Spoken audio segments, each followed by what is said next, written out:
Good afternoon, colleagues. Let me call this meeting to order. And as we always do, acknowledge that we are meeting on the unceded territory of the Algonquin Anishinaabe Nation. Welcome to meeting number 15 of the House of Commons Standing Committee on Natural Resources. Today we meet for 2 hours to consider the Supplementary Estimates B. This meeting is taking place in hybrid format pursuant to the standing orders, and for interpretation for those in the room, you can use the earpiece and select the desired channel. A reminder that all comments should be addressed through the chair, and colleagues, I think you know that we're being televised today, so I know the comments, the questions will be extra respectful today. So first, allow me to welcome the Honourable Tim Hodgson, Minister of Energy and Natural Resources. Welcome, Minister, and he's joining us for the first hour. He is joined by the following officials: Michael Vandergrift, Deputy Minister, Jeff Labonte, Associate Deputy Minister, and Francis Brisson, Assistant Deputy Minister and Chief Financial Officer. Thank you all for taking the time to appear today. We will begin with opening remarks, and Minister Hodgson, you have the floor for 5 minutes. Minister. Thank you very much, Chair, and thank you everyone for inviting me to be here. Merci, chers collègues, for inviting me here today on the, as was just mentioned, thank you, dear colleagues, territory of the Algonquin Anishinaabe, to discuss the supplemental estimates and answer your questions.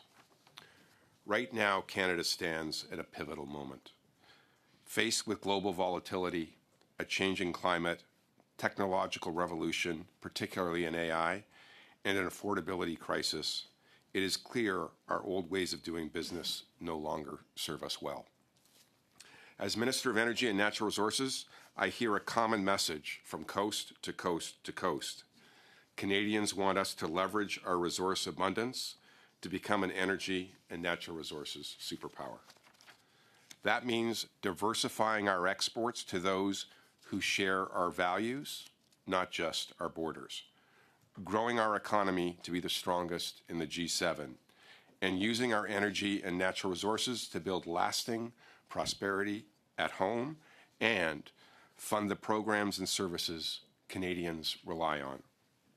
This is why we are undertaking what I have called a wartime-like effort to retool our economy, unlock our domestic resources, and accelerate our major projects with provinces and territories, Indigenous partners, and industry. Our government's core mission, much of it led by Natural Resources Canada, is to build Canada strong by empowering Canadians, strengthening our economic security, and seizing new opportunities while carrying out vital work in areas like forestry, mining, energy, wildfire management, and clean technologies. This work will give us more than any foreign government can take away from Canadians. You see this ambition in the Budget 2025 is our climate competitiveness strategy and in our efforts through the Major Projects Office, all of which will help ensure Canada leads in both conventional and clean energy and clean technology. We will make sure it seizes the opportunities that lie in the global shift towards a low-carbon energy and secure supply chains for our allies and for ourselves. We cannot control what other nations do, but we can control how and what we build here in Canada. Comme le dit souvent le Premier Ministre, as our Prime Minister often says, we can give ourselves more than anyone else can take away from us. Created the new Major Projects Office. We have already referred 2 waves of nation-building projects, including critical mineral projects, new transmission infrastructure, LNG terminals to the West Coast, the G7's first small modular reactors, offshore wind and potential transmission in Atlantic Canada, and major projects that expand the Port of Montreal and get Iqaluit off of diesel power. Taken together, these projects will get Canadian resources to global markets faster. They are expected to attract almost $116 billion of investment, create thousands of good jobs, and strengthen energy security while reducing emissions. The supplemental estimates for 2025-26 advance these goals by increasing Natural Resource Canada's reference levels by $50.3 million, bringing the department's total budget to $5.23 billion. One example is the Defense Stockpiling Initiative that I announced while hosting the G7 Environment and Energy Ministers meeting at the end of October. A transfer of $23.3 million from the Department of National Defense under the Defense Industrial Strategy, which will support a defense stockpiling regime that accelerates domestic critical minerals processing for defense and dual-use applications. The estimates also support our work with National Defense to assess the feasibility of nuclear microreactors to supply reliable heat and electricity for remote and northern bases of operations. In both my past life and this role, it has been clear that we can only build Canada strong in partnership with Indigenous peoples, First Nations, Inuit, and Métis, which is why these estimates also include Indigenous equity and ownership in major projects through the Indigenous Loan Guarantee Program, so that Indigenous communities can be full partners in Canadian resource development. Together, these targeted investments reflect a bigger story. Natural Resources Canada, like the rest of our new government, is focused on delivery, not delay. We are using our natural advantages to build Canada strong while centering clean growth, innovation, investment certainty, reconciliation with Indigenous peoples, and greater security in a turbulent world. Je pense que nous sommes tous d'accord. I think that we are all in agreement in saying that our vast natural resources constitute one of our greatest advantages. Developing these resources will allow us to grow our economy, enhance our climate competitiveness, and become an energy superpower. Colleagues, the wealth of our country lies in these vast resources, but our greatness as a nation lies in how we choose to harness them. With the support of Parliament, these investments will help Canada unlock our full potential as a nation, secure our energy future, and ensure prosperity for all Canadians. I look forward to our discussion today. Thank you, merci. Now is the time to act. Thank you, and I welcome your questions. Thank you, Minister. And we will now turn to questions. And we're going to start with Mr. Chambers for 6 minutes. Mr. Chambers. Mr. Chair. Minister, it's a pleasure to see you here. Thank you for taking time out of your busy schedule. You have a big job. Forgive my brevity, but I have a few questions here, so I don't want you to take it the wrong way. I'm curious about the process for the Major Projects Office. Who makes the final decision about whether a project is referred to the MPO? Is that a decision that you make personally? Is that one that Cabinet makes? Is that one that the Prime Minister makes? Who holds that decision right? So projects come forward from either industrial proponents who choose to bring them directly to the MPO or through the department, the relevant department. They can be brought forward by a province or territorial government, and oftentimes the province and territorial governments are very close to what's going on in their particular jurisdiction. They're often working with these proponents, and they often contact us and ask for us to meet with them. They also can come forward from Indigenous groups. So I sort of cut you off, as I mentioned before, about brevity, but my question isn't how they come forward. My question is when they are referred, who makes the final decision about how to refer that project, or how does it get on that list? Is that a decision that you hold by yourself, or is that a decision that Cabinet makes, or is it a decision the Prime Minister makes? So projects get screened by the Major Projects Office. Once the Major Projects Office thinks they may be of help, those projects are presented to the Build Canada Committee. The Build Canada Committee reviews those projects and then presents ones that get through to Minister LeBlanc as the minister responsible for the Privy Council.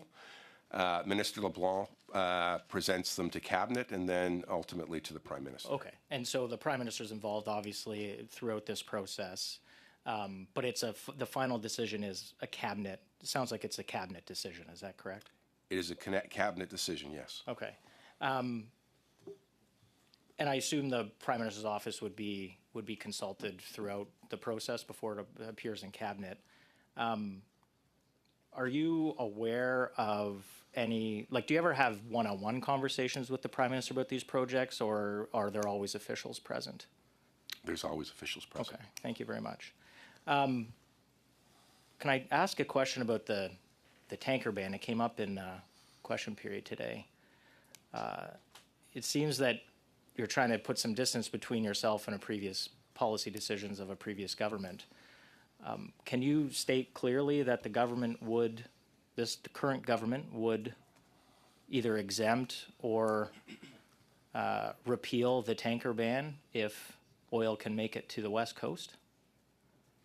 What I can say is that we will work with proponents who have proposals. We have been clear with the proponents. If they have the support of First Nations and they have support of the jurisdictions, we will work with them to clear whatever barriers there are. So that would include clearing the barrier of the tanker ban? I can't answer because I don't have a particular project you're talking about, so I have no idea whether... So do you think that there's no particular proponent because it's unclear whether the government would repeal the tanker ban in order to move that product overseas? So I don't deal in hypotheticals. If you're referring to the Alberta government has said they will work on a proposal. They will bring it in the spring of next year. And when they bring that, they have to do the work just like any other proponent. And if and when that they have done the work and they've got the support of First Nations and they have the support of the jurisdiction, we will work with them to see how we can make things happen. Including getting rid of the tanker ban? I'm not going to talk about hypotheticals. Okay. But do you think that there's a reason that there is no proponent loudly coming forward now is because the government is being unclear about, because, you have cabinet colleagues who clearly are wedded to the decisions of a previous government. So I guess, you're not willing to clearly state that you'll remove that barrier? So what I'm willing to say is that we have been talking with that proponent, the government, the potential proponent, that government of Alberta. We have been working on, as has been widely reported, a memorandum of understanding. That is a work in process right now. I think we are getting close to a place, and when that gets done, we'll have some more clarity. Okay, great. Thank you. 30 seconds, yeah. In my remaining time, I can't help but, you've worked on both sides of the border. You have a fairly lengthy and admirable experience in America and in Canada on both sides of the business community. We're 9 months from when President Trump brought in unjustified tariffs. How long do you think the Canadian economy can survive in the current state without a deal? So, look, we are in a trade war. It's a trade war we did not ask for. It is a trade war we have to win.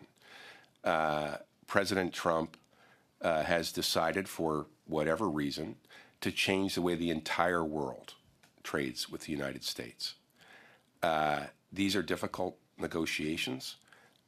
What I can tell you is today, we have the best deal of any country in the world.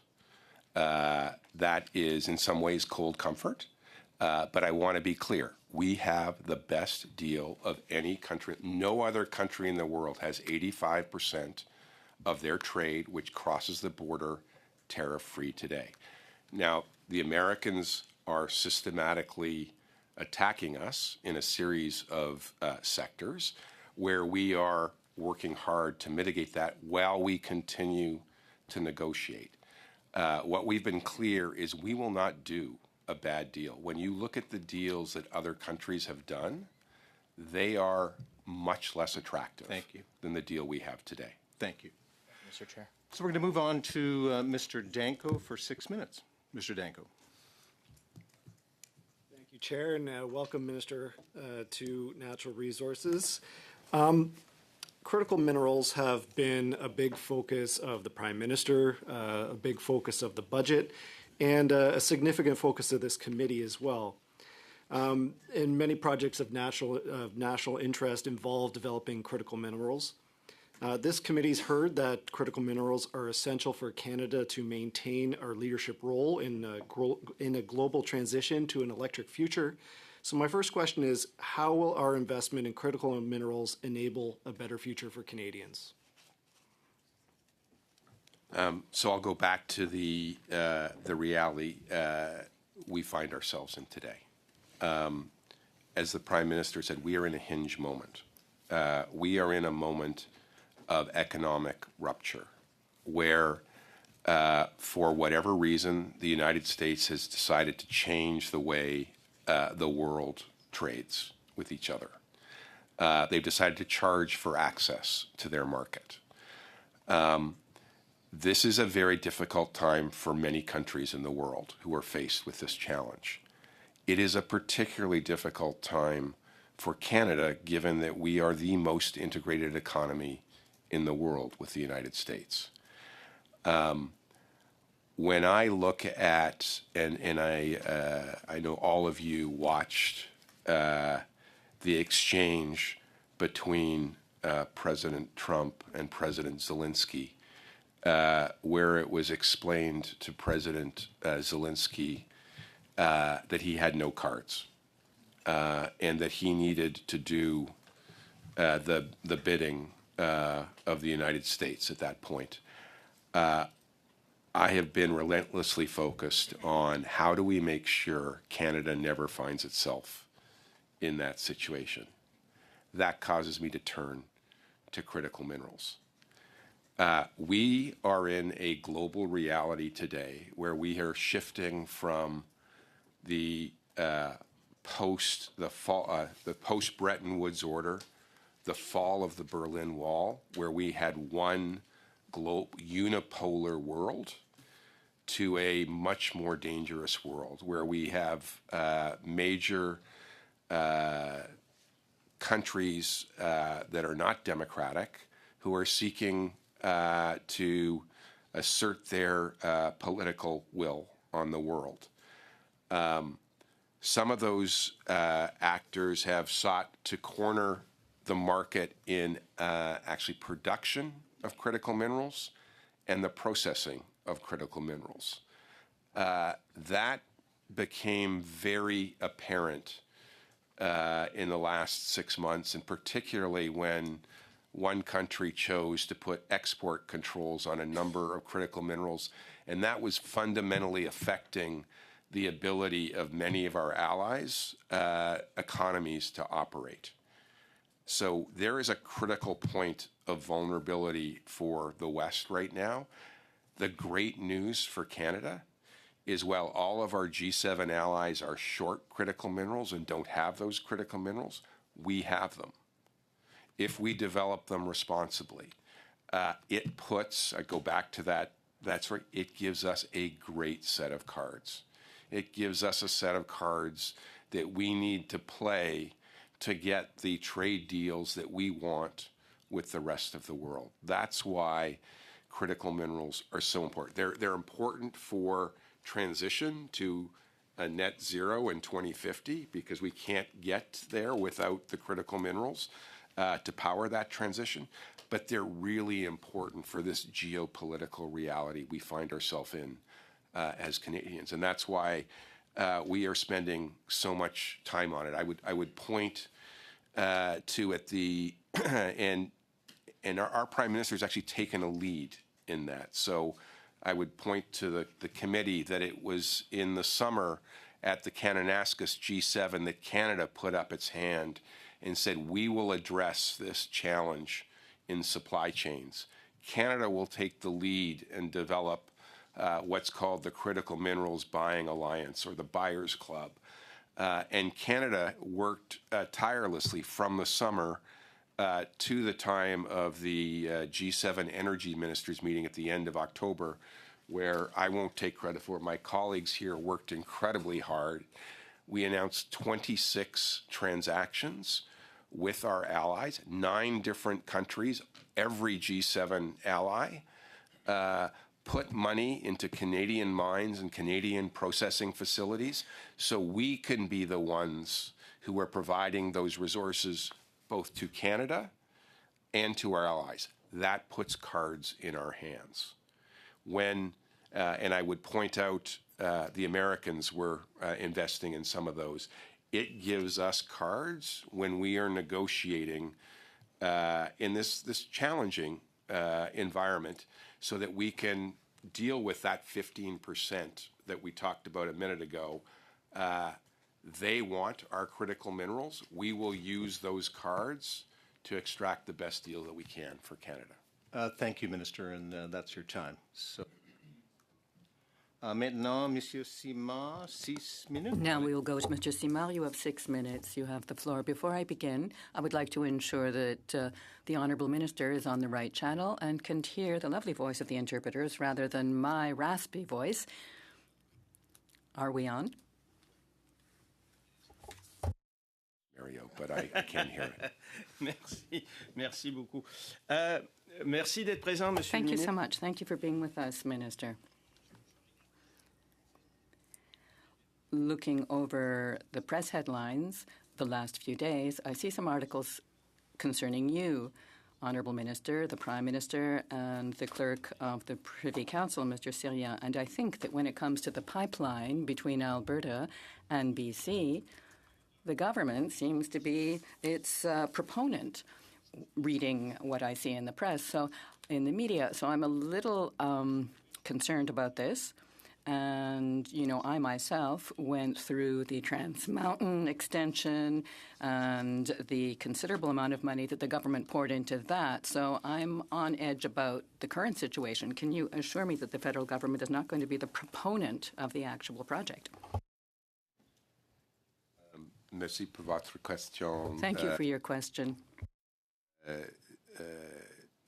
Mon français n'est pas bien, mais My French is not up to the task, so I will switch to English. That's fine. Thank you. the Alberta government has said they would like to be a proponent. They are working on a project. They have said they will bring it in the spring of 2026. I do not know what they will bring. They have not shared that with me at this point. When it comes, it will get evaluated. It will get evaluated the same way any other project would get evaluated, just like a project would in Quebec.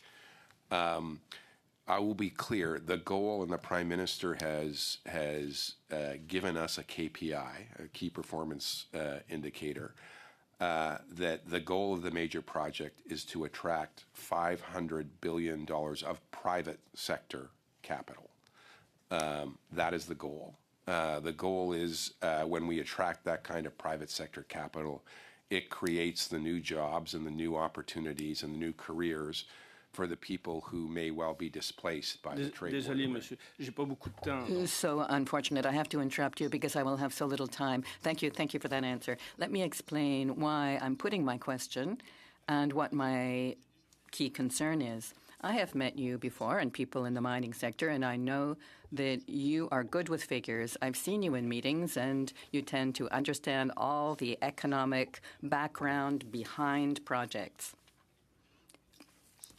When I look at the largest producers out of the oil sands, I look at pathways like Canada National Resources, Cenovus, Suncor, and others. This is 80% of the mining production in the tar sands, and these companies actually belong, 60% of them, to American interests. So I think it's questionable to say that we must develop infrastructure to break away from the American market, given the tariff war, but that we're ready to put public funds to invest in infrastructure that serves their interests. I say this, Honourable Minister, because if we look at 2021 to 2024, these oil and gas companies made extraordinary profits, $100 and some billion, $134 billion, and about $80 billion of that went from Canada and basically left Canada, were not invested in Canada. So if we calculate that rapidly, of every $10, 6 of them actually takes flight and lands in the United States. So how can we be building pipelines, spending public funds on it, seeing the profits go to the United States? That's what I'm concerned about. So, thank you for the compliments. So let's go through some facts and figures, given the world we find ourselves in.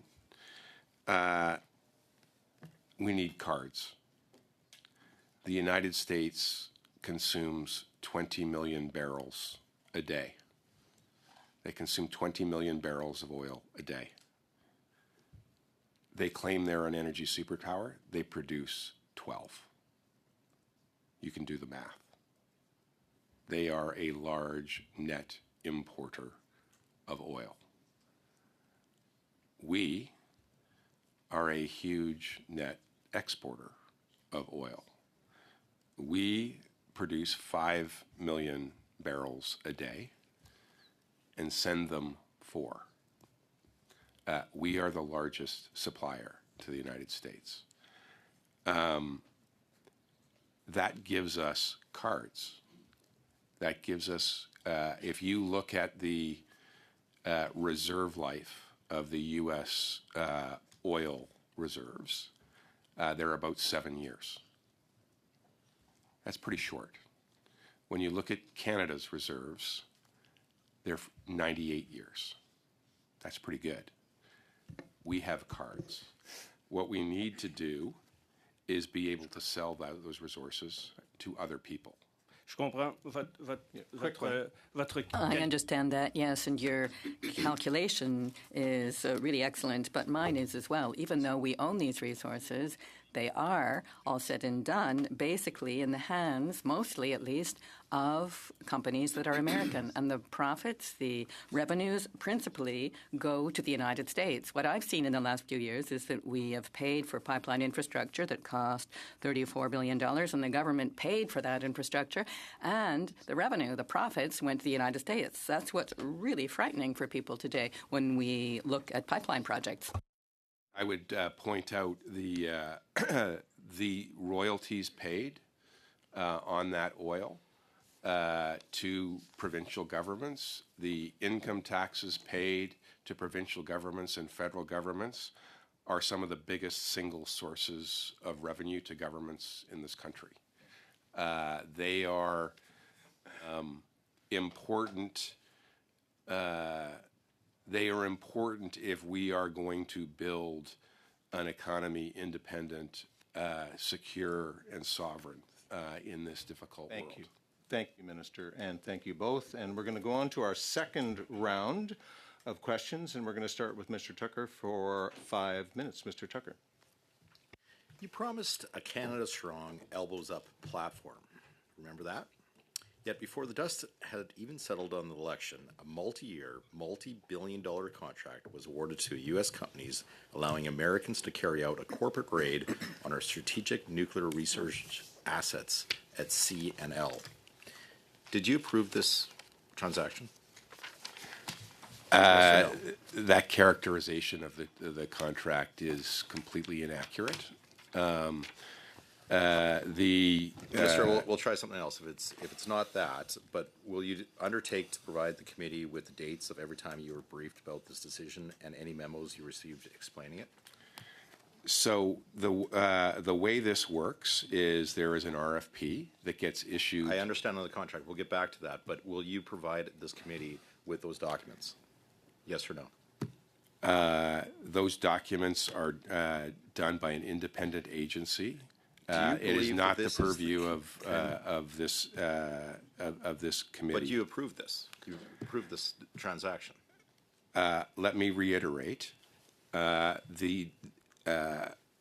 okay. This, Let's no, move on to let a me different finish. question You then. keep, and let me finish and answer the question. All of the management of the entity that is managing these activities are based in Canada. But American 95% of the every employee is in Canada. But owned by America. 95%. So are you against any American company operating in Canada? I don't think that's consistent with I the think they're conservative. consistent with the Elbows Up campaign you just ran. Elbows up means lots of things. Elbows up means Do you think this was in developing. national interest then? You're on not this letting me transaction? finish. Can I please No, finish? I only have a limited amount of time. Well, Is then this let in me the finish national interest, answering though? the question, please. Elbows up means negotiating with all of the countries in the world, doubling our exports, creating alternatives to Americans. That's what we're doing. Well, with that, sir, Canada's a world leader in the production of life-saving medical isotopes. There are concerns that the American companies engaging in a corporate raid at CNL could lead to a monopoly. This has already triggered multiple ongoing Competition Bureau investigations. Are you concerned about the Americans having a monopoly on these life-saving isotopes? So again, your characterization It's Competition Bureau. is a raid is completely inaccurate. I personally have visited Darlington, where the isotopes are done, which is owned by a Canadian company, Ontario Power Generation, and I have visited Bruce Power, where those isotopes are also produced, owned by two Canadian entities, OMERS, Ontario Municipal Employees Retirement System, and TC Energy. They are Canadian companies. Then why is the Competition Bureau concerned that it's a monopoly that we're giving over to the Americans? The competition, look, the Competition Bureau is an independent entity. It's actually not in my department. It's in ISED. So, But they have concerns, though. no, they're reviewing a transaction like they normally review. Look, I was in the investment banking world for my entire life. It is normal for transactions to be reviewed. Because a transaction is being reviewed, it in no way implies there's anything wrong. It's a normal process. Okay. And then, so according to the Conflict of Interest Commission, or Interest and Ethics Commissioner, the latest report has Prime Minister Carney owning shares in BWXT, which is an American company leading the takeover at Canadian Nuclear Laboratories. It's also being investigated by the Competition Bureau, like I mentioned earlier. How can Canadians trust that it is not about lining an individual's pockets versus at the expense of Canadians? You are, again, inferring something that just is simply not true. Our Prime Minister will, and always will comply with all of the ethics guidelines. To my knowledge, there is no inconsistency in what he has done.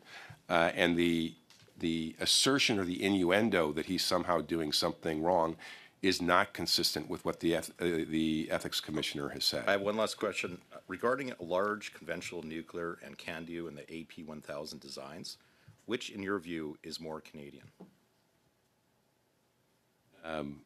That's a hypothetical.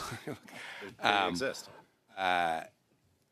If what you're asking is, do we support the proponents reviewing both technologies and the proponents making a choice? Yes, we do.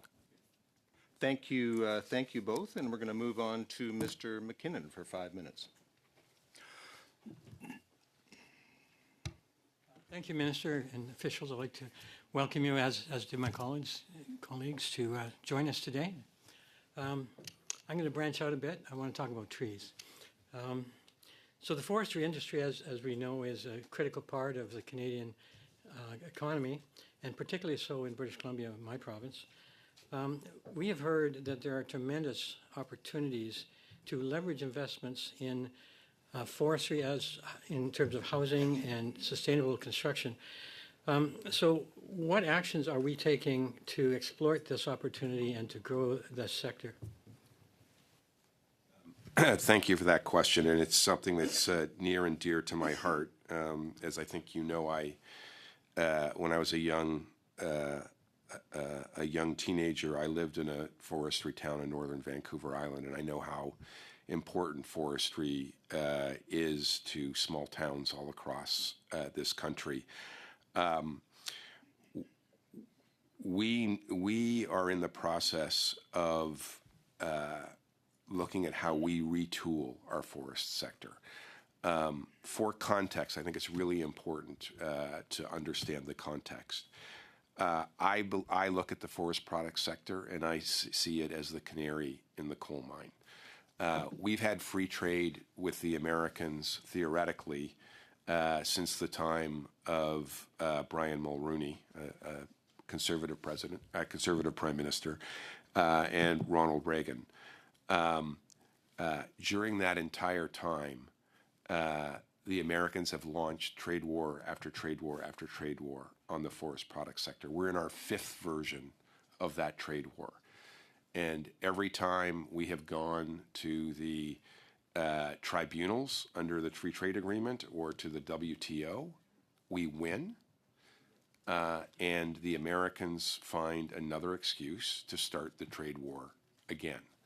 That has had a very challenging impact on this sector. And quite frankly, what we're seeing now in these other sectors, the 15% we talked about, is them using the same tactics they've used on forest products for the last 30 years now in these other sectors. So we, in particular in forestry, rely heavily on exports to the United States. We need to work hard to reduce that dependence on commodity products going to the U.S. That's how we will build strong. That's how we will create reliable jobs. The Prime Minister has talked about how we do two things. One, we find new export markets for our solid wood, but most importantly, we build here in Canada to use more of our own solid wood. So the Build Canada Homes program is designed to take our annual housing starts from around 240,000 a year to 500,000 starts a year by the end of the decade. That's a big goal. We have been very clear that as that goal rolls out, we would like it to be manufactured homes because that is the affordable way to build. That's the way we drive down costs of housing. And we have said that those manufactured homes will be built with Canadian solid wood, in particular mass timber. So to get to your question, what we are doing is we are laser focused with provinces like British Columbia, and I've spent time with Minister Parmar, who's very focused and has a shared vision. We need to be helping the commodity solid wood business evolve to the value-added mass timber business to support the rollout of Build Canada Homes. I was just a week or two ago in Castlecar, British Columbia, meeting a fantastic entrepreneurial company called Kolesnikov, a very similar company to the one in Chibougamau that you have shared, I intend to get to, where they are designing product to go from tree to sawmill to mass timber to manufactured homes and radically drive down the time it takes to build a home and the cost to build a home. If we do that, we will significantly increase the amount of solid wood we use in this country. That's how we give ourselves more than anyone can take away from us. Thank you. And that's what we're focused on. Thank you. Monsieur Simard, 2.5 minutes. Mr. Simard, you have 2.5 minutes. Thank you very much, Chair. Let me continue along this line of thinking. The forestry sector, Honourable Minister, you had a little difference of opinion on elbows up with my colleague. You know, in French, it doesn't necessarily mean that much. If you put your elbows up literally, it means that you have a drink together. So that would be one way of translating it. But anyway, let's not get into that. There is a proposal out now that was suggested by Chantier Chibougamau. You just mentioned them. Domtar as well, and the large unions of Quebec. And you know, right now there are about $12 billion in anti-dumping rights that are sleeping at the border. There is a suggestion that this amount might be rebought. We know that would be quite a bit to pay for the government, but these people are suggesting something new, a little easier at the end of each month. 50% of the anti-dumping rights could be bought back, countervailing as well, could be bought back by the government then every month in order to keep people up and running, keep people employed. Because we know that the entire forestry sector is built on a delicate ecosystem, and right now we're starting to cut into it, slash it here and there, and the chain is going to fall apart. So I think that this would be a very acceptable approach that does not counter our trade agreements and so on. So I'd like to hear you on that idea. For the question. We are in this difficult negotiation with the Americans. I'd call it, we need to be playing chess, not checkers. We are, and I personally am in regular contact with the CEOs of the various leading companies, the heads of the family businesses who own the family-owned businesses, and dealing with a number of the trade unions, including those in Quebec, including the companies you mentioned. And I was sitting with them as recently as last Friday, thinking about how we make sure the $1.2 billion we've already allocated to the industry gets allocated to their support as quickly as possible.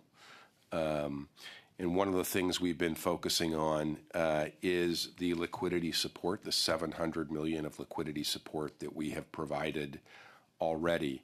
I will be sitting with the heads of all of the commercial banks this evening to talk to them about making sure that that money gets to all of the companies that need it as quickly as possible. Thank you.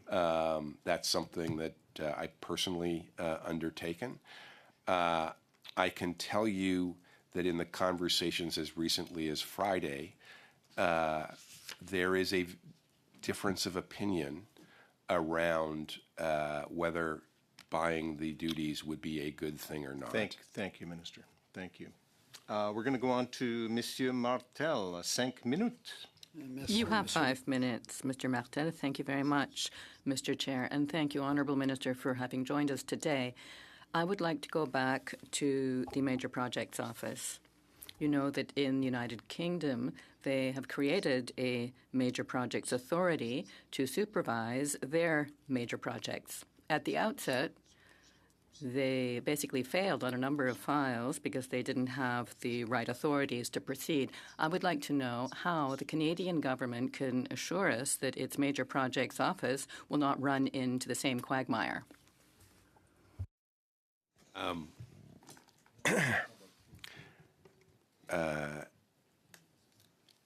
We have an extraordinarily experienced Prime Minister who has allocated capital at the highest levels all over the world.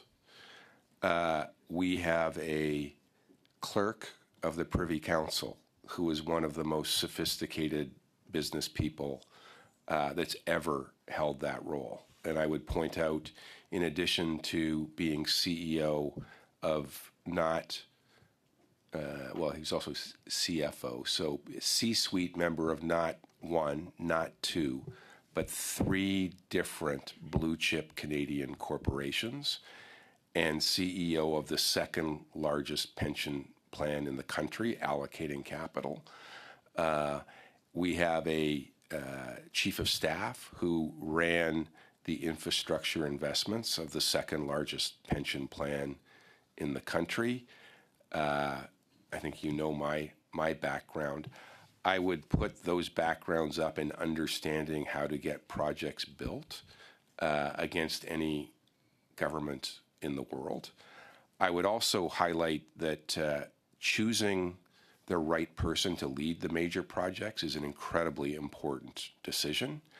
I believe it was the National Post. I believe it was Premier Smith who said they could not think of a better person to run the major projects office. So the proof will be in the pudding, but I think we're doing the right things and we're putting the right people against the problem.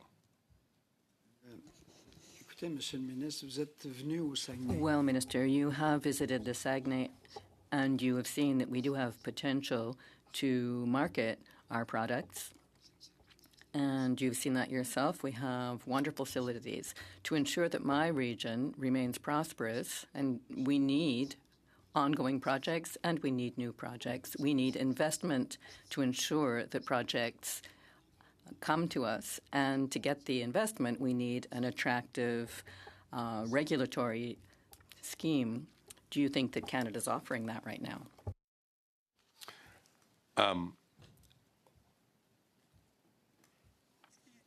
Here's what I think.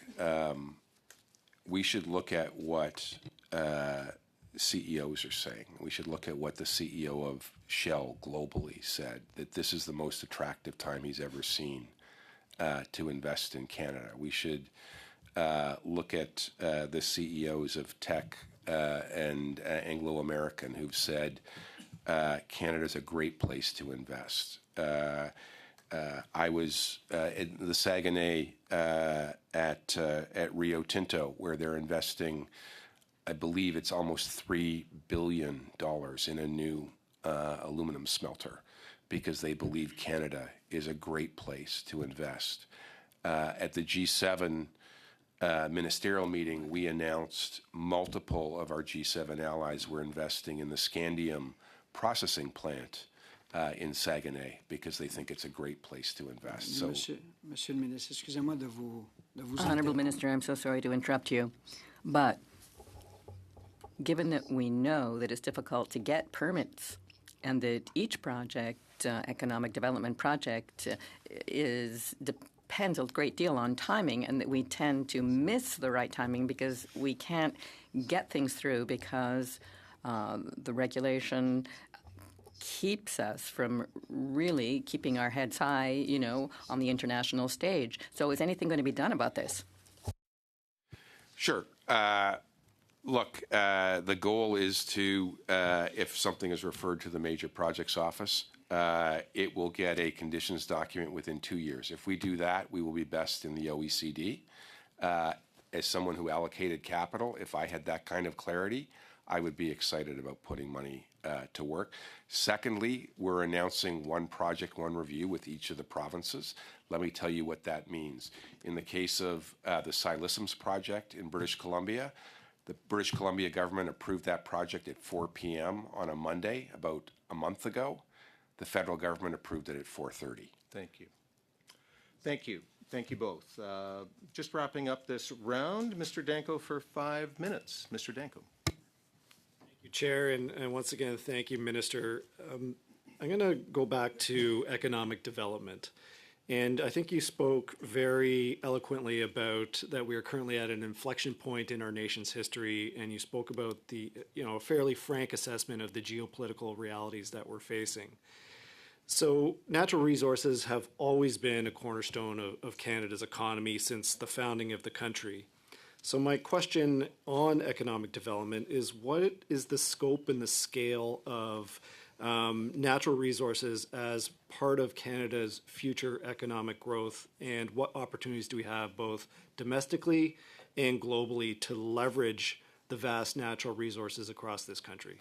Thank you.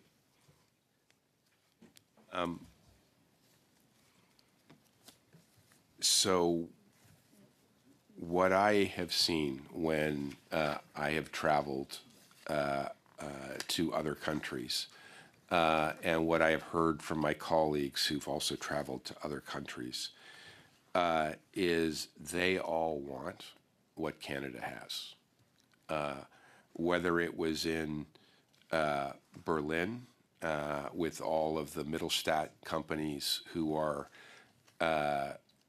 feeling the threat of their uncertain supply chains from a critical mineral perspective and seeing Canada as a solution, whether it's our LNG,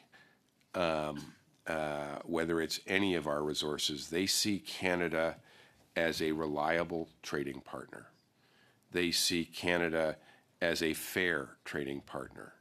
They see Canada as a country who will not use their energy or critical minerals for coercive political ends. And they see someone who shares their values. What I hear over and over again is they want Canada. Canada provides them diversity of supply. Canada provides them the security and the sovereignty they are looking for. I was really struck when I was in Germany speaking with a number of the large utilities there. And they said to me, look, we relied on Vladimir Putin for our natural gas. That was a huge mistake.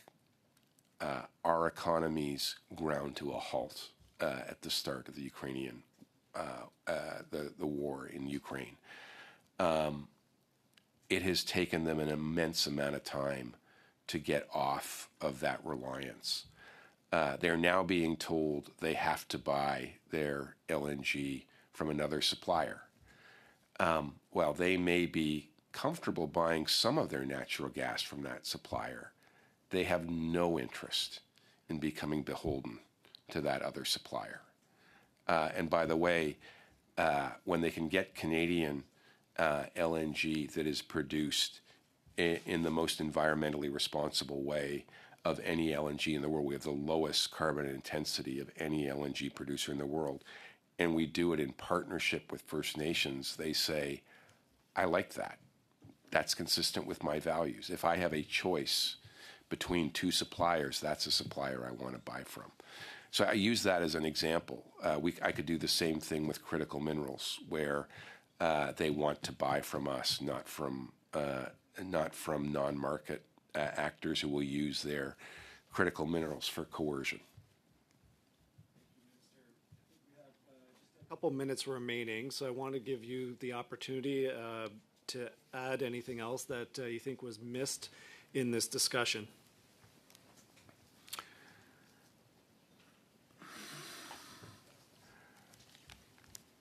We are at a difficult time. We're at a time where we have to figure out how to win this trade war. But this trade war is also an opportunity. It's an opportunity to put our differences away and come together and re-engineer the Canadian economy so we are stronger coming out of this. The more we can diversify our economy, the more we can be that supplier of choice to our allies around the world, the more sovereign we will be, the more secure we will be, and the better off economically we will be.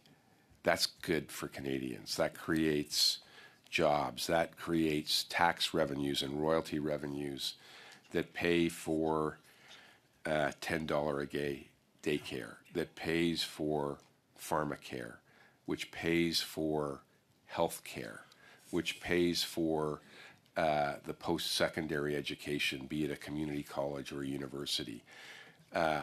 These types of resources, when we develop them in the right way, are good for Canada. And I think that's what Canadians are looking for.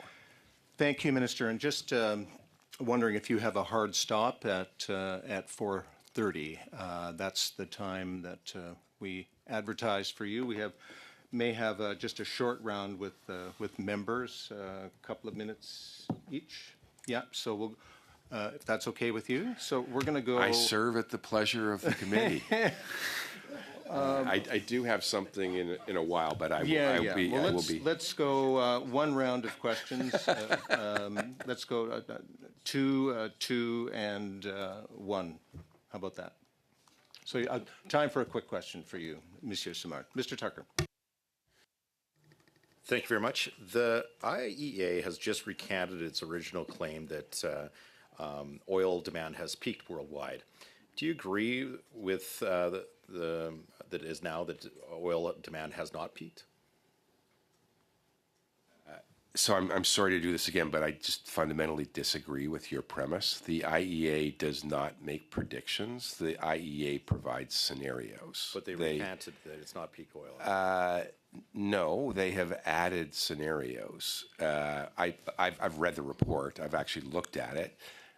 They have scenarios that look at a net zero, and they have other scenarios. They have added additional scenarios. We'll agree to disagree on that one. Okay. Just back to the Competition Bureau, is currently investigating the award of the management of CNL to American companies. What recourse is there if the Competition Bureau rules against them? As someone who spent my life doing M&A, what I believe happens is if the Competition Bureau rules, they have what are called remedies. They offer remedies, and it's up to the parties to figure out whether they accept those remedies or not. It may involve the divestment of portions of the business. It may involve other remedies. Then the parties to that transaction will have to decide whether they accept those remedies. If they don't accept those remedies, I am not the agency. The agency runs that. Then I got one quick follow-up question. When the Competition Bureau began its investigation, this resulted in a delay in the handover of the management of our nuclear labs, forced the government to pay to keep temporary management indefinitely. How much has this miscalculation leading to a Competition Bureau investigation already cost taxpayers? Answer, Minister. There is a provision to delay the takeover until Just I believe the cost, though. How much? there's none so far. There's no cost to the taxpayer. No, till March. My understanding, and what I should do is turn it over to my deputy. That'll have Or to just written response. that'll have to take place a little later, and we have the officials for an hour. So, Mr. McKinnon, just 2 minutes for you. Thank you, Mr. Chair. So many questions, so little time. Let's talk about economic reconciliation. As you know, as we all know, it's a priority for our government, and it's extremely important for Canada.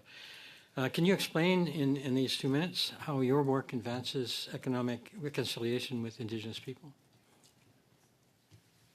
Thank you for the question. It's something that's really near and dear to me in my capacity as the former chair of Hydro One.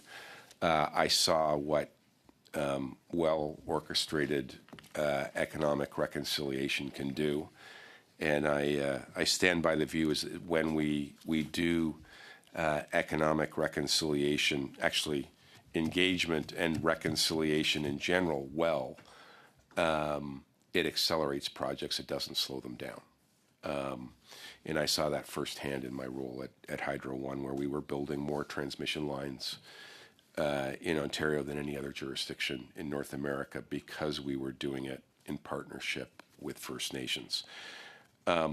Specifically to answer your question, what this government is doing is creating an unprecedented opportunity for Indigenous peoples to participate in the economic growth of this country. By building in as one of the 5 objectives to advance reconciliation, by adding the Indigenous Advisory Group that will focus on how we encourage all forms of reconciliation, especially economic reconciliation, and by adding the $10 billion Indigenous Loan Guarantee Program, which we doubled the size of in this last budget, it will create untold opportunities for First Nations. And I'll end by saying, sitting with Chief Campbell at Wood Fibre and hearing about what that project will do for his community, sitting with Chief Nice of the Haisla and hearing what the project will do for her community, sitting with Chief Eva Clayton from the Niska and hearing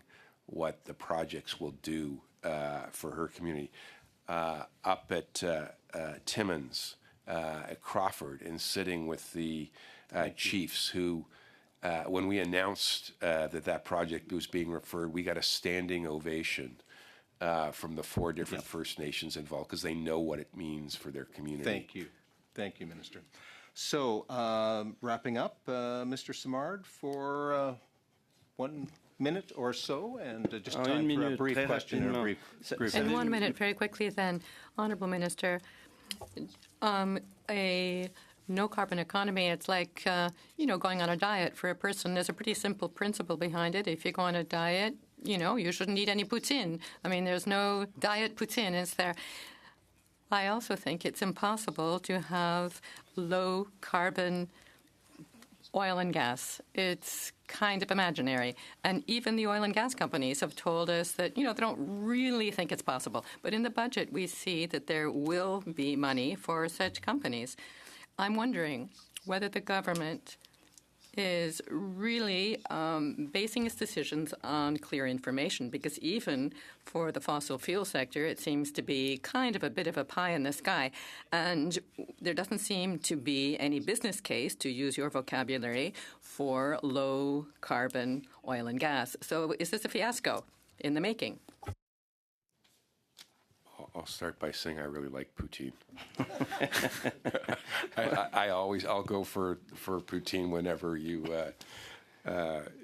you suggest it. Look, I'll use the example of when I was in Germany, a pretty environmentally responsible country. What the Germans were very clear to me is they view LNG as a transition fuel. At the same time, they said very clearly, given national security, given AI and the dramatic increase in electricity required because of the AI resolution, they will need a lot more LNG, and they will need it for longer. And if they need more and they need it for longer, they would like to buy it from Canada because we produce the lowest carbon intensity LNG in the world. My view is, hey, if our allies are going to use it and they want it and we can provide the best in the world, Canadians expect us to take advantage of that. Thank you. Thank you, Minister, and thank you to colleagues for a very stimulating first hour. Minister, thank you, and we'll let you go, and we'll have your officials for the second hour. And colleagues, we are suspended. I'll come back for poutine.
So, calling the meeting back to order for the second panel, please allow me to welcome additional officials from the department.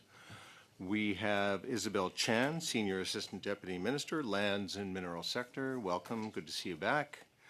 Glenn Hargrove, Assistant Deputy Minister. Glenn, nice to see you again. Thank you all for joining us. We will now start the rounds of questions. We don't have a statement, and we will start with you, Mr. Chambers. Thank you, Mr. Chair. Thank you for appearing at committee. It's always nice to have officials. Want to follow up just on a few questions I had for the minister, but with respect to the Major Projects Office process. To any of your knowledge, has any of the projects that have been announced so far been subject to a conflict of interest screen? So, thank you for the question. Under the Act, if the project were to be considered for designation, there is a conflict of interest screen that is established, as well as a security review and an assessment. sorry, I'll clarify. Any of the decisions that have been made subject to a screen in place to shield someone from learning about the project or its decision.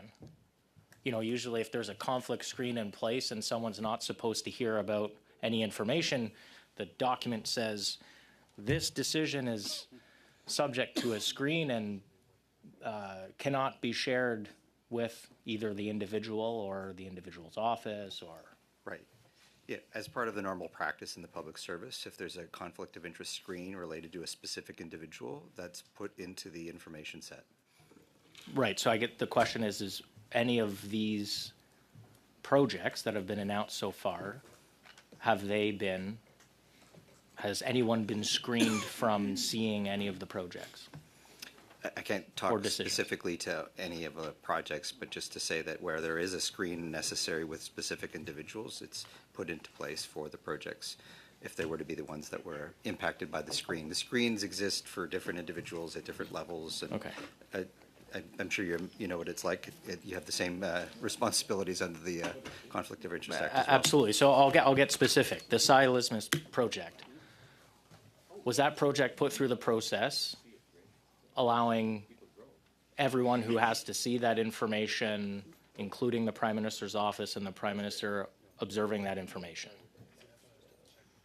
To my knowledge, the projects were screened and assessed by officials working across departments. That information fed into the Build Canada Committee, where it was discussed amongst cabinet. So it is not subject to any ethical screen in the Prime Minister's office, to your knowledge?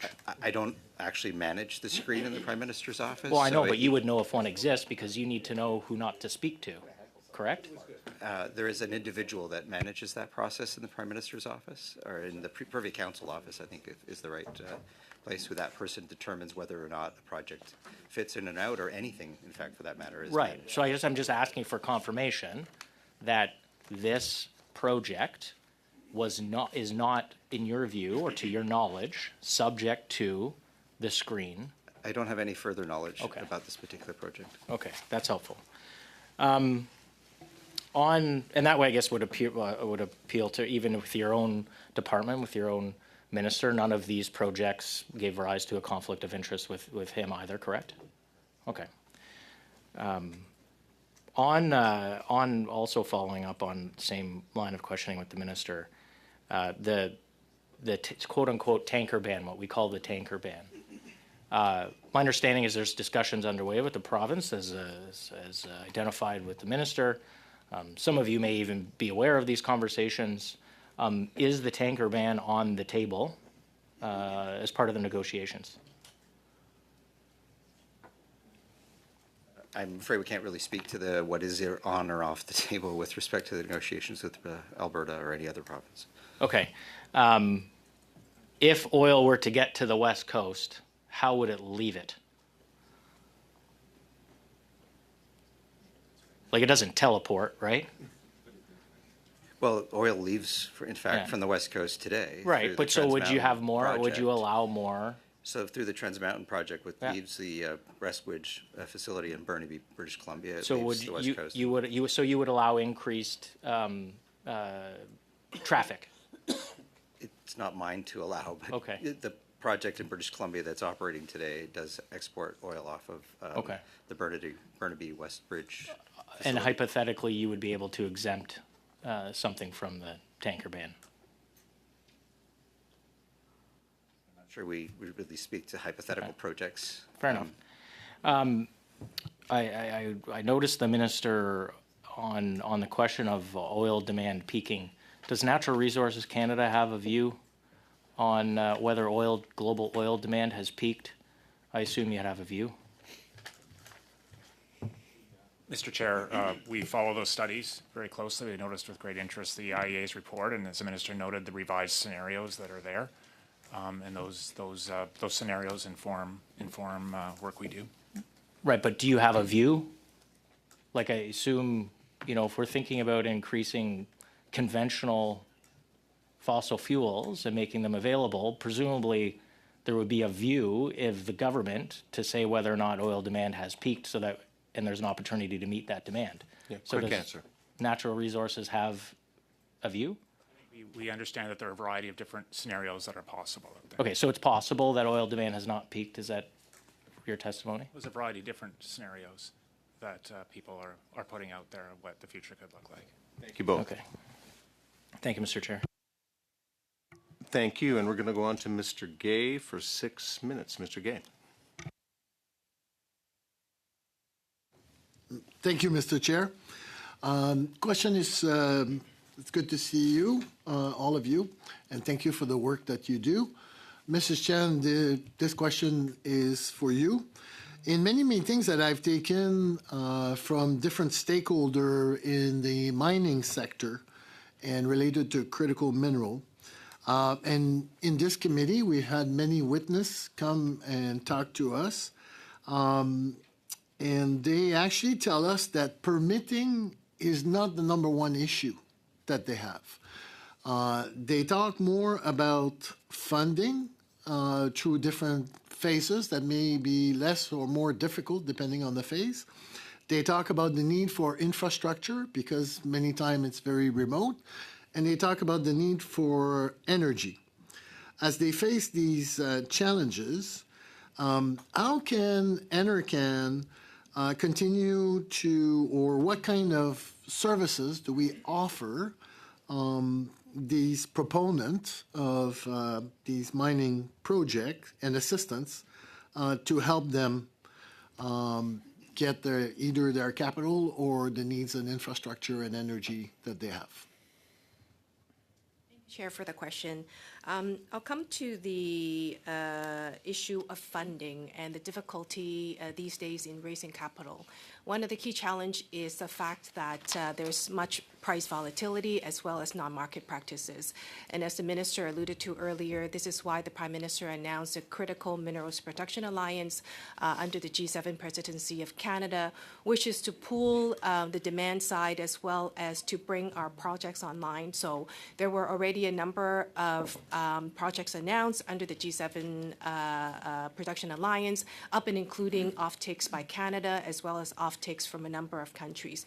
This is to actually head-on address the price volatility issues as well as to ensure the project can come online. And when it comes to infrastructure, definitely Canada is blessed with many deposits, many reserves all across the country, but many of them are actually in remote areas. And this is why under the Critical Minerals Strategy in 2022, we launched the Critical Minerals Infrastructure Fund, $1.5 billion worth of investment, and we have already announced over $300 million to actually build not only roads, but also clean energy, including transmission line. One of the couple of projects that has already been announced is the BC Highway project to actually unlock the mining projects in the Golden Triangle, as well as the BC Yukon Grid, which is also to support some of the mining projects in Yukons. So together with the investments under the Critical Minerals Infrastructure Fund, as well as G7 presidency, we're hoping to support the mining industry. Thank you. Next question also for you, if you don't mind. We just announced in Budget 2025 that we are going to extend the list of critical mineral exploration tax credit to bismuth, cesium, chromium, fluorspar, germanium, tin, and tungsten to help increase the number of projects. Can you explain to me how this measure why in the first place, and how this measure is going to help? Thank you for the question. I guess I'll start from the point of we actually already has the mineral exploration tax credit, which applies broadly at 15%. It's a 15% non-refundable tax credit on eligible exploration expenses. But we also note that many of the critical minerals actually need additional support, as to the point I noted about price volatility, as well as non-market practices. And this is why under the strategy, we have also announced and launched the Critical Mineral exploration tax credit. So different from the mineral exploration tax credit, the critical minerals exploration tax credit is actually a 30% non-refundable tax credit for the list of critical minerals that Monsieur Gay, you mentioned. And it is actually to support and is also harmonized with 5 provinces when it comes to the provincial test incentive to really get the exploration done and also get more critical minerals projects online. Thank you. Mr. Hargrove, I believe this question might be for you. In the budget, we have $500 million to be administered by NRCan to help the forestry sector diversify. We all know how challenged that industry is. What kind of transformation is this going to support, or we plan to support with the $500 million over the next few years? There we go. Thank you for the question. So there are a range of programs that funding will support. But largely speaking, it will support projects that invest in innovation and retooling of mills to move them up the value chain, to better automate, to provide the prefab and modular construction components that the minister spoke to earlier. There's also funding for research and development of new products and processes. There's funding for demonstration projects that demonstrate the use of mass timber in those types of applications, again, that the minister spoke of. Funding for increasing the participation and economic opportunities for Indigenous groups in forestry. There's also funding to support offshore market development and different types of international work in the forest sector space, and then also funding to improve our data and monitoring around the forest resource. Thank you. Monsieur Simard, 6 minutes. Merci. Mr. Simard, you have 6 minutes. Thank you so much. I'll just give you a moment to put your earpiece on, a couple of seconds. A little earlier, I put a question to the minister regarding Pathways Plus, which is also in the budget. And you know, the Honourable Minister spoke at great length about a trip that he took to Germany. I, too, would have liked to speak of a trip that I made with Mr. Wilkinson to Germany. We visited Siemens over there, and the Siemens people, very reliable folk. When we discussed carbon capture and storage strategies, they said, yeah, well, that's all very well and good, but the technological risk is so high that over there, didn't believe that really governments would ever get involved in that type of technical exploration. So what I would like to ask is investing in CCUS at high levels and volume. I imagine that you do have scientific studies showing that this is, somehow doable, but I imagine that your decision-making is based on information provided by experts who have shown or are showing that it is a doable project. But I put the question because a specialist we heard here in the committee, basically these specialists came to tell us that at least at the scale you're hoping to sequester, is just not realistic. So perhaps you could reassure us? Merci, Monsieur le Président. Merci pour la question importante. Thank you very much for this important question, Mr. Chair. Carbon capture and storage is an important technology for Canada. We have invested in 9 commercial projects that are currently up and running, that are underway. We invested a good deal from our department in research and development to bring these technologies forward. And we are confident that Pathways is a good project in this wise, that it will help us reach important goals.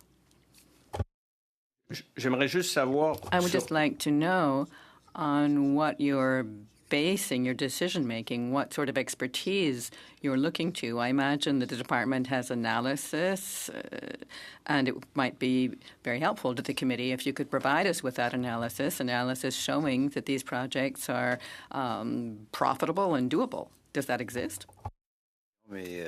Thank you for the question. perhaps we could discuss the project support process for CCUS. These are decisions that businesses take. They decide to develop a project and to go forward with it to reach their goals of reducing greenhouse gas emissions. We're not the ones who approve the projects in the sector. That said, we do carry out a good deal of research in our own department concerning these new technologies and other new technologies that do reduce carbon emissions. There are other technologies as well. We have an innovation program, $319 million. All right. You may understand why I'm raising my eyebrows. You've just said the companies themselves will demonstrate the viability of these projects. So you are supporting, funding companies that must demonstrate to you that CCUS actually works. But I see some lines in the budget for CCUS. So I'm wondering, maybe it's just I who am a little too outdated here, but I'm wondering. I mean, we have Rio Tinto, where I'm from, on zero carbon aluminum, and I've looked at what they were asked for when it came to justifying their project. So I can't imagine that we've got a line in the budget saying that the federal government is going to be funding this technology just because the companies say it's doable. Whereas specialists came to us here before the committee telling us that at the scale we're concerned with here, it seems to be imaginary. I must say that there is a process applied for the tax credits, and the companies must provide us with their project plans, and then we have experts able to evaluate these plans, to evaluate the company and its project, whether it's ready and whether it's for tax credits and so on. Look, this is what it reminds me of. During the pandemic, we had a fund for reducing emissions, and that was set up to support the oil and gas sector. A year and a half later, you came back to the committee here and said, no, well, we haven't actually brought down emissions, but we have increased production. Okay, fine, but my concern is that similarly, with carbon capture and storage, we'll hear in 2 or 3 years, we gave the oil and gas sector a lot of money. We didn't actually capture any carbon, but we helped them increase their production. So isn't this just like going round and round in circles? Look, we're not giving money to the companies per se. Look, if you give me a tax credit, yeah, you're giving me money. I can assure you of that. There are some activities that can allow for tax credits, and Canada Revenue Agency must be involved. There has to be a threshold that you reach to receive the credit. So there are a number of elements that have to be verified, and there are criteria to be met. Bonte. So we're going to go to our second round, colleagues. Mr. Tucker, followed by Mr. Hoken, and then back to Mr. Simard. Mr. Tucker for 5. Has any of the NRCan staff been seconded to the MPO? Yes, we have a number of staff. I think there are 4 that are seconded to work in the MPO. All right. And did any of the projects referred to the MPO have outstanding NRCan permits? The Department of Natural Resources' primary responsibility for regulating activities is under the Explosives Act. So at this point in time, I don't know whether or not there are any projects that had any specific outstanding explosive permit applications. And was NRCan asked for input in any of the MPO referral lists? Most certainly. So the Department of Natural Resources and Fisheries and Oceans and Transport Canada, Privy Council Office, Infrastructure Canada, all of the departments that have a significant amount of work that would contribute to an assessment of a project, whether it's economic or whether it's regulatory or whether it's Indigenous participation or Indigenous relationships, contributed to the assessment of different projects. Changing gears a little bit, back to Chalk River and the nuclear labs, because I think that is the most pressing issue right now in the nuclear community in Canada. Regarding the new GOCO contract to manage the Canadian nuclear laboratories, what requirements for Canadian content were there to ensure that American companies managing one of the Canadians' most important scientific assets will be maximized for the benefit of Canada? Mr. Chair, maybe I could just take a step back. This contract was run by ACL, which is a Crown Corporation, independent agency with this independent board. They ran a competitive procurement process, and it was their ACL's decision on whether to award the contract or not based upon the results of that competitive process. But the government of Canada could step involved. If it was a foreign entity that risks our sovereignty and some of our technology, the Canadian government could step in. This is run by ACL according to their requirements, but so there's nothing the government can do to stop Americans from taking over our nuclear labs, which I have a hard time believing that to be true. I'll cede my time to Jonathan Rose, please. Yes, Mr. Chair. Oh, sure. I would like to move the following motion that was put on notice on October 17th, 2025. The notice of motion is of Shannon Stubbs, MP, Friday, October 17th, 2025. That pursuant to Standing Order 1082, the committee undertake a study of the decision of Atomic Energy of Canada Limited, AECL, and the Liberal government to award a contract reportedly worth $1.2 billion per year to a consortium entirely composed of U.S. companies to manage Canadian nuclear laboratories, and for the purpose of the study, schedule no fewer than 3 meetings, invite the Minister of Natural Resources to appear by himself for 1 hour, to invite appropriate officials from AECL, including Fred Dermarker, President and CEO, invite appropriate officials from Natural Resources Canada, invite appropriate officials from the Treasury Board Secretariat, and invite other witness the committee deems appropriate, and order the production of all memoranda, briefing notes, emails, text messages, instant messages, records of conversations, and any other relevant documents related to this decision in the possession of AECL, Natural Resources Canada, any minister's office, the Treasury Board, Secretariat, the Privy Council office, and the Prime Minister's office, and that these documents are to be submitted to the clerk of the committee in both official languages and without redaction within 3 weeks of the adoption of this motion. I'm not going to read it in French just to spare the embarrassment of myself. Thank you, Mr. Rowe. Colleagues, this is up for discussion, as you know, and we're going to start with Mr. Tucker, followed by Mr. Gay, and then Mr. Danko. Thank you, Chair. And just for the committee, this is what we've heard today, I think a little bit of a cover-up. We have an all-American group that is going to be in charge of our nuclear labs in Canada.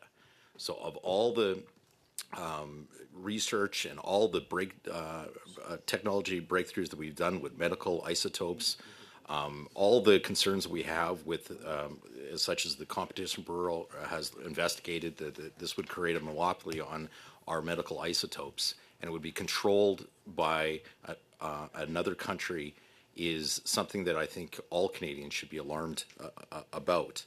And we have heard that this can't be stopped, and this is AECL's hands. It's nothing to do with the government, but these are taxpayers' dollars. This is Canadian technology that is about to be transferred to Americans to manage, and for their benefit, not ours. So I think that in itself is worth the study, along with the other points that this study would get into.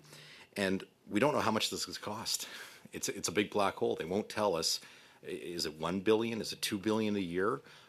We heard earlier today the minister wasn't concerned, or there was no taxpayers' cost for the delay in the handover of this management contract.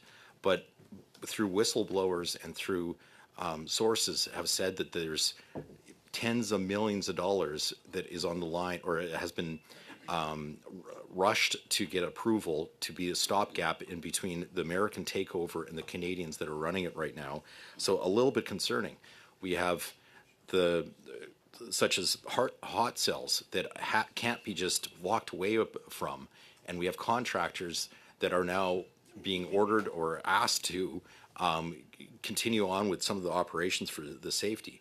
How much are those contractors getting paid? So when the ministers say there's no additional charges for this delay, that's patently false. And back to what do they do at Canadian laboratories is, well, it's our cutting edge research into nuclear technologies. And we've heard, I'm grateful that this government, or now recently this government has found the benefit of nuclear and has spoke kind words about how this is a strategic resource for Canada. But that strategic resource is built at Canadian laboratories, and we're giving that away to American companies to manage, which I think has significant implications to our energy security, to our medical isotope sovereignty, and to the future of nuclear research in Canada. And the study, I've been on a notice motion. What's your point of order, Mr. Gay? It's a question. I'm not experienced in committee. Right. How long is Mr. Tucker going to go on like this? He has the floor. And For how long? This is in order. I will be wrapping up. I got a minute left. How long for you my want? comments. Okay. He's So, going to wrap up. No, it's a minute, and we'll see how long others would Okay, like to speak. let's, colleagues, order. Let's, Mr. Tucker, why don't you finish up?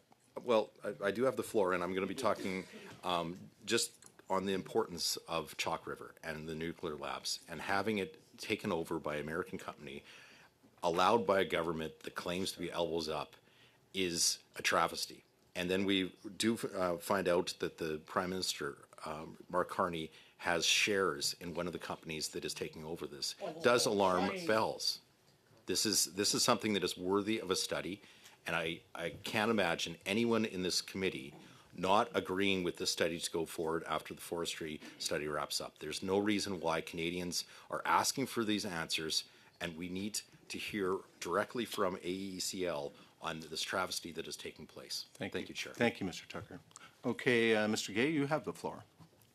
Thank you, Mr. Chair. AECL right now is in a competitive bidding process to issue its contract, and the process was done independently from the government. The contract's now being reviewed by the Competition Bureau, which ensures that contracts are in the best interest of Canada. This review by the Competition Bureau is done independently from politicians, whether Liberal, Bloc, or Conservative. And so, for me, the Conservative motion would interfere with this process. And I call on my Conservative colleagues from the committee to respect the independence of the Competition Bureau and to review its review of the contract. And I have no problem doing a study in the future on atomic energy and the role of Chalk River and all of that. But I think we need to respect that, Mr. Chair. Mr. Danko. Thank you, Chair. Mr. Chair, on the point of order. Yeah. Yes, what is your point of order? I was wondering if we could release our witnesses. Yeah, that's not a point of order, but colleagues, do I have your colleagues? Can we let our witnesses go? It looks like this is going to go on for a little bit. Yeah, we're okay letting our witnesses go. Thank you for that suggestion, Mr. McKinnon. Wasn't a point of order, but it was a point of courtesy. Yes, go ahead. I just want to make sure that the witnesses understand that because of this, they may have to come back. Well, Yeah, if the committee so wishes, we can. If the committee so wishes, we can call them back. Absolutely, yes. And this is their second time here. I know they love this committee as much as we do. Okay, so thank you, Mr. McKinnon. Mr. Danko. Thank you, Chair. So I previously served on municipal council for nearly 7 years. And one of the most difficult things that it's taking me to get used to is the Conservative tactic of lying with impunity under the... Mr. Danko, you know that's not parliamentary language, so please. Falsifying information under the impunity of parliamentary privilege. Yeah, so it's just Mr. Danko, if you would refrain from using that word, I think the whole committee would be grateful, but please continue. Thank you. So I also spent 20 years in construction as a structural engineer, and most of that time avoiding legal action, as well as my role on council. And I find like these tactics of stating these outrageous conspiracy theories under the protection of parliamentary privilege is really cowardly. And I would encourage all Conservative members to grow a pair and say what you say in committee outside. Mr. Danko, please, parliamentary language, please. Yeah, and yeah. Okay, colleagues, let's have some order. But Mr. Danko, let's if you could get to your major point, that'd be appreciated by all of us. That would be my point. Thank you. Mr. Hoback, Mr. Tucker. Yeah, thank you, Chair. You know, I'm just stepping into this committee for the last half hour here, just looking at what's going on, and I'm kind of amazed that if you think that this is all a hoax and there's nothing there, then you should agree with the motion and actually come through, and then the committee will actually have a chance to deal with it. If they want to cleanse their name and their reputation, that's the best place to do it, and let the witnesses bring forward. You think it's a conspiracy theory, well, bring your witness in and let them look at it and dispense it. But to make accusations based on what? Your own conspiracy theories is totally unprofessional. To insult your fellow members on the committee is totally unprofessional. There was no apology given, Mr. Danko, which I find totally unprofessional. For someone who's been in municipal council, you should understand that there's places that you can and can't go across. I've been here 17 years. I have never insulted a Liberal member like that in my life. I never would. There is a level of professionalism that usually shows up in the committees, and you've broken that level of professionalism, and I do expect an apology. I do. Thank you, Chair. Thank you, Mr. Hoback. We have Mr. Tucker and yes, no other speakers after that. Oh, Mr. Hogan. So thank you, Chair. And it was referred to this as this competitive bid process, and we can't get involved. Well, it's done. It was awarded. So we are investigating why billions of Canadian taxpayers' money is going to flow to American companies that has no safeguards, that our technology and our secrets will be used for the benefit of a different country. And we talk in lengths in this committee and in the chamber about looking out for Canadians' best interest. And I'm asking for 3 meetings to investigate how this travesty has occurred, that there's no Canadian component. And we heard the rationale, well, there's Canadian employees. Well, they work for American companies. And we know that there's other concerns about when American companies have associated with our data being stored in American servers in foreign countries and demanding access to those secrets. The technology drain we could be talking as much as this contract is in the billions. We could be also talking in billions of dollars of technologies that the Canadians have paid for that should be for our benefit, that is just getting out of the cover of the night, swept away into servers located in the States. So what we're asking for is some answers, some accountability on how this happened. How did only American companies win a tender to manage the Canadian laboratories in Canada? And those answers, I believe, have to come under oath from the Minister of Natural Resources himself.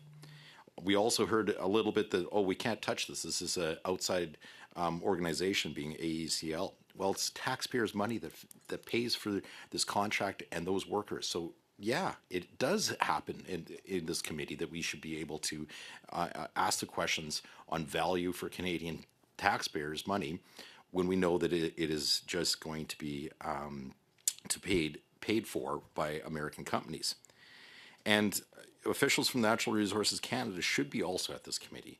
And on top of this all is the Treasury Board Secretary, because once again, there's thresholds of money. We're not talking $16 glasses of orange juices. We're talking $1.2 billion contracts.